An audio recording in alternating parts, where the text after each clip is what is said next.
illərdə Rusiyada baş vermiş hadisələrin təsiri altında Xiyabani, 1945-46-cı illərdə 2-ci Dünya müharibəsinin təsiri altında Pişəvəri, İranda İslam inqilabının təsiri ilə şəriət mədarı hərəkətləri olub.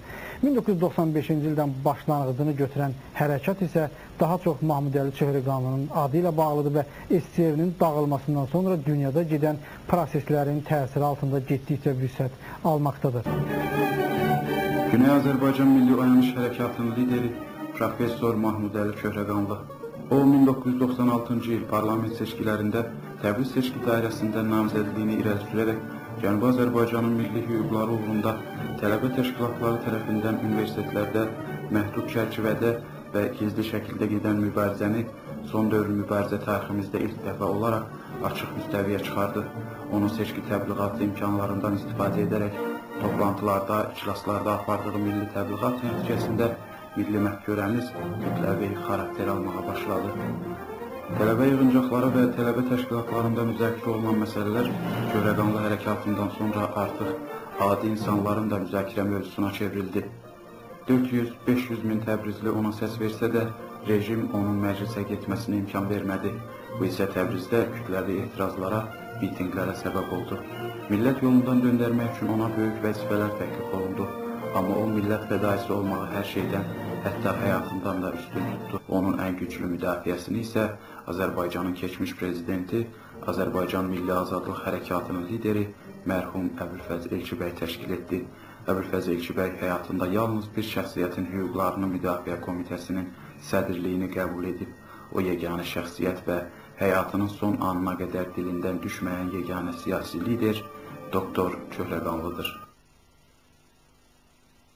Fars şovinizminin zindanlarında məruz qaldığı işgəncələr nəticəsində ağır xəstəliklərə düçar olan Doktor Çöhrəqanlının xaricdə müalicə olunması üçün ciddi kampaniyalar başlanılmışdı. Birləşmiş Millətlər və Beynəlxalq Əb Təşkilatının təsirləri və təzyiqləri nəticəsində Doktor Çöhrəqanlının müalicə olunmaq üçün İrandan çıxması mümkün oldu. Doktor Çöhrəqanlının İrandan çıxmağa nail olması və Avropa səfəri Güney Azərbaycanın qurtuluşu uğrunda hərəkatın yeni mərhələsinə çevrildi. Çünki Doktor Çöhrəqanlı çoxlarının fikirləşdiyinin əksinə olaraq yalnız müalicəsi ilə məşğul olmadı. Onun əsas məqsədi Fars şovinizminin çəkmələri altında inləyən xalqının, Güney Azərbaycan türklərinin boğulmuş harayını dünyanın qulağına çatdırmaq, dünyanın diqqəti və marağını bu məsələyə cəlb etmək idi. Doktor Çöhrəqanlı isə bunu bacardı. Canını ovucuna qoyaraq bütün qapıları döydü. Görüşməsi lazım olan bütün beynəlxalq qurumlar və təşkilatlarla görüşdü.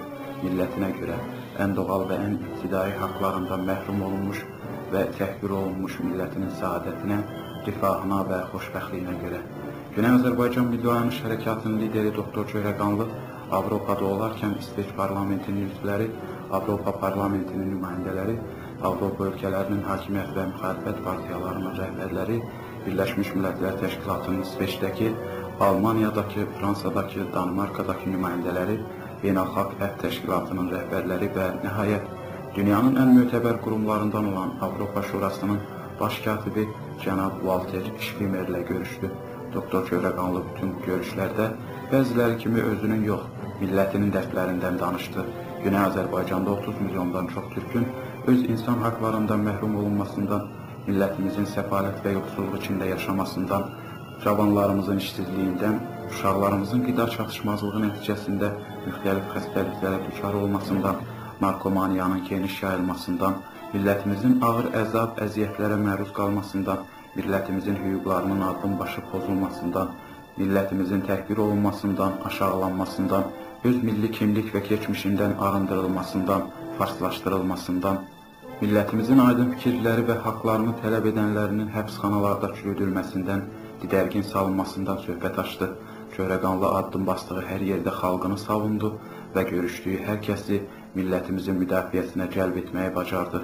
Məhz onun və onun tərəfdarlarının Güney Azərbaycan və xaricdəki fəaliyyətləri sarsılmaz mübarizələri nəticəsində idi ki, müasir tariximizdə ilk dəfə olaraq Güney Azərbaycan məsələsi dünyanın ən mötəbər qurumları tərəfindən etiraf edildi və dünyanın ən mötəbər tribunalarında bizim böyük, başuca, tarix yaradan, qəhrəman, amma fars şovinizminin sitəminə məruz qalmış millətimizin bugünkü ağır vəziyyətindən danışıldı.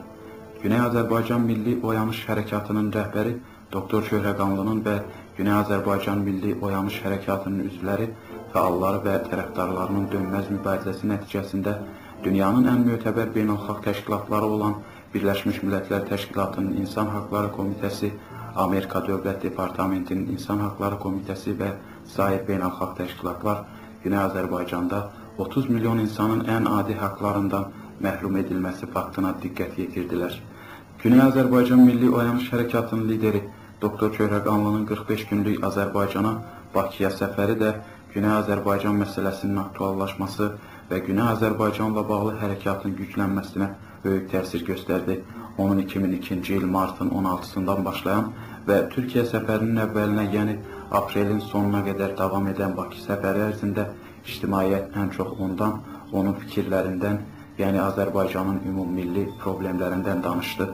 Martın 15-dən 16-sına keçən gecə Bakının Binə Hava Limanında Azərbaycanın tanınmış siyasi ictimai xadimləri və millət vəkilləri tərəfindən yüksək səviyyədə qarşılanan Kamuh lideri Doktor Şöhrəqanlı uzun müddətdən bəri onu həsrətlə gözləyən jurnalistlər üçün qısaca briefing keçirdi.